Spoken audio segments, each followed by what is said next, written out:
and getting perfect sharp since the first shot without having to be guessing on how to get this image sharp. There is no time to guess with this camera because it's really hard to see through the waist level finder. So then the best way to achieve perfect sharp images is measuring the distance from the digital bag to your object to achieve instant focus. And look at how I'm getting this horse sharp focus right away.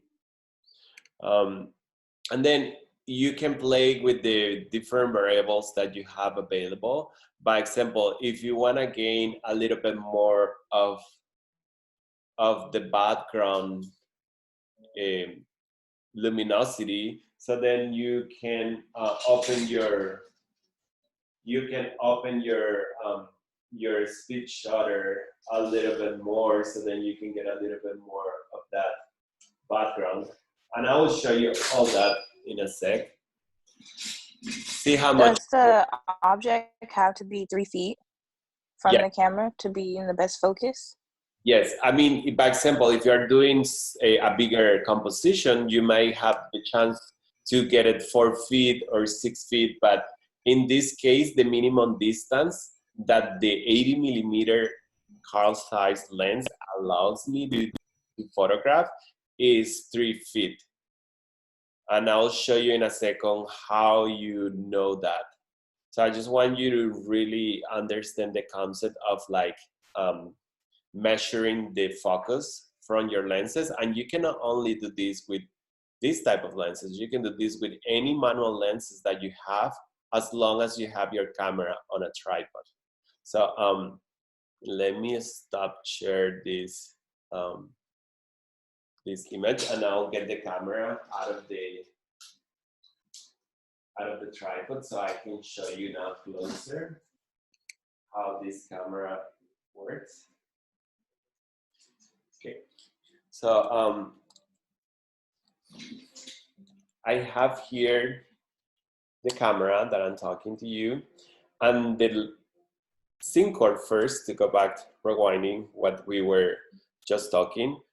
This is the SIM cord that is super important for us to keep with the camera. So as I told you, the SIM cord connects from the digital bag.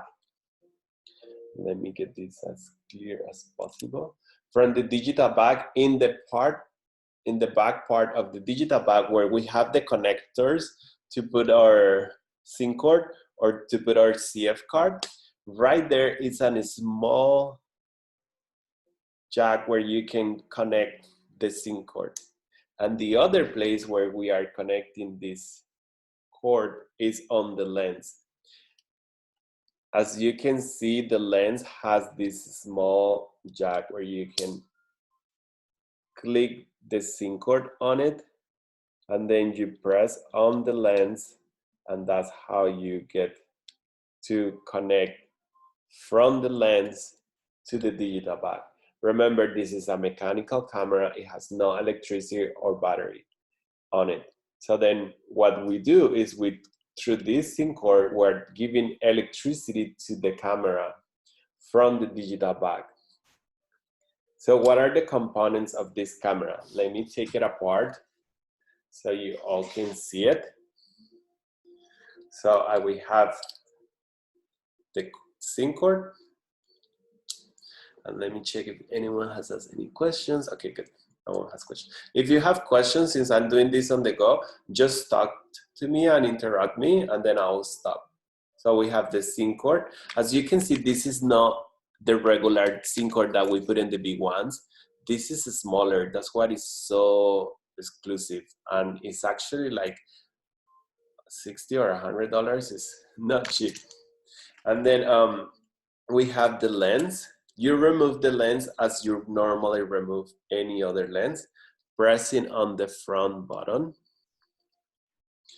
And once you press on the button, see how I cannot remove it? This is because the lens was now being cut. So what I was talking on the turn of cocking the lens is on this dial that we have on the right side. So it has to always be cocked. So once you take a picture, this is the shutter on the camera. See? You take a picture here and you cock the lens. Take a picture and cock the lens. Because if you forget to cock the lens, then it happens like in the video that you will need to use that tool, and then it's complicated. So let's always remember, take a picture. And you know why this happens? Because sometimes you take a picture and you got the picture done. So then, by example, I take the picture right now and I get excited. I see my picture, I like it, and then I remove the camera from the tripod, I save it away, and then it has not been caught. And then you say, oh, let me change the lens. See, I cannot remove the lens.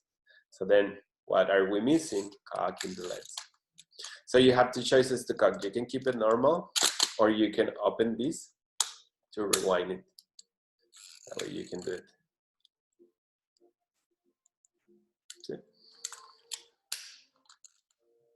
All the way.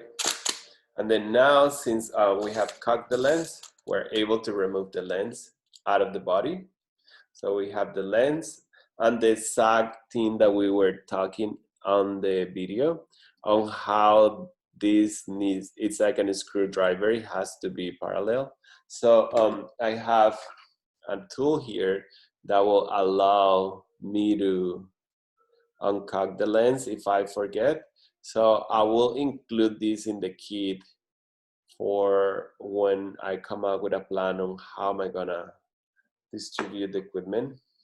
So then always remember to cock the lens. So then when you insert the lens back, then you have no problem on getting it back.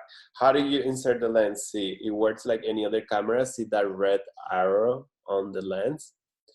That's how you are gonna pair with the red dot on top of the camera. And then you are gonna get the lens. It just works like all the other cameras that you are used to it.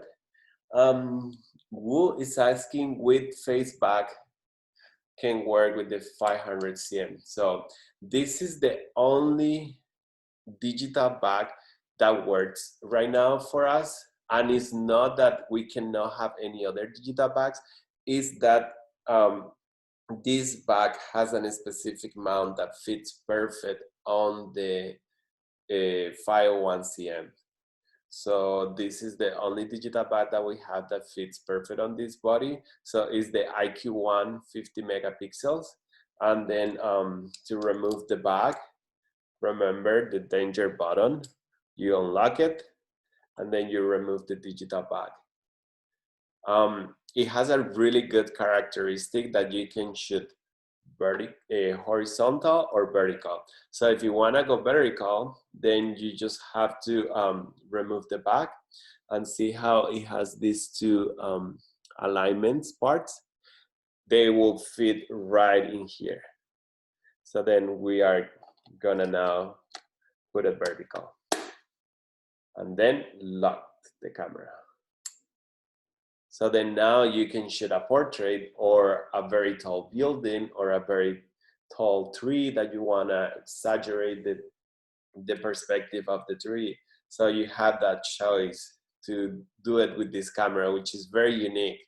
And very few cameras allow you to do that. So now to remove the camera, we unlocked the digital bag. And then we have to make sure to press on this button here to be able to remove the digital bag. Otherwise, it will not be removed. So there is this button here where you unlock it to be able to remove it. So let's get it back normal to get it into horizontal. So you can see it has the two spaces and the two alignments that will receive the digital bag, and then just click unlocked. Danger button, release button of the digital bag. Okay, so then also this camera has a waist level viewfinder. That is the one that you saw in the first video. It's called waist level viewfinder because you will put your camera and then you look down, and that's how you see your image inverse. What it means with inverse, your image is gonna be from north as we see it. If not, will be the opposite way. Not upside down, if not the opposite way. So then the image will not read as we normally see from right to left. It's gonna read from left to right when you look at through the viewfinder. So it's kind of like interesting. Right now I'm looking at the composition horse that I have right there. And then you see how I have the book on the right side and the horse on the left side. So then on the camera now I see the book on the left side and the horse on the right side. So it's very interesting, and you get a little bit of time to get used to it, to the waist level viewfinder, but it's very nice, and it's just nice way to be using such old technology with such a unique and new technology together. So it definitely like, it's just refreshing. But then sometimes people can be looking that way, so they want to be more detailed. So then there is the loop here that you can release. See right now? So then now you can look with more details. So that's very helpful when you're doing something where you want to make sure you're hitting the focus right. So then that's another way to focus your camera. If you're doing an outside photograph where like you cannot measure the distance because you're doing something live, this is the best way to focus on that. Once you start getting really good, then you have the chance to use the normal. But it takes a while to get sharp images out of this camera. The other great thing with this camera is that we have a whole line of Carl Zeiss lenses. I don't know if you're familiar with Carl Zeiss and Hasselblad. Well, this specific lens that we have right now is a Hasselblad, 80 millimeters, but also we have Carl Zeiss. Carl Zeiss, it's one of the other best brands for lenses. They are very well known for their development in technology for hospitals and for vision as well, for eyeglasses and many other developments. And okay, guys, you're welcome to go. This is Aaron and Jared that had to go. Okay, we'll see you. And it's a really great quality optic. And we have a lot of different lenses. We have macro extensions, we have macro lenses, we have 120, we have different lenses for this camera, which makes it very unique and very versatile. They're all manual lenses. They don't exist, the automatic lenses for this body. So it's nice and refreshing when you have the chance to do your autofocus with these new advanced Schneider lenses, but at the same time, it's nice when you can do it yourself and you have the full control. So as you can see on the lens, we have the shutter speed on the lens is the first ring, and the second ring is our aperture. So this lens opens from 2.8 all the way closer to 22. And then we have our shutter speed all the way to 500. And then our focus on the camera, which is very important, is this ring. So it measures in two different kinds. In meters, for people like me that come from Latin America, we use meters. I'm from US, feet. So then all of these measure tapes that you can find in the US, they're mainly feet. So then, we're here, so let's get used to use feet because it's just easier. And then what you have to do is just place your camera on the tripod, close your waist level finder, And then you are gonna set your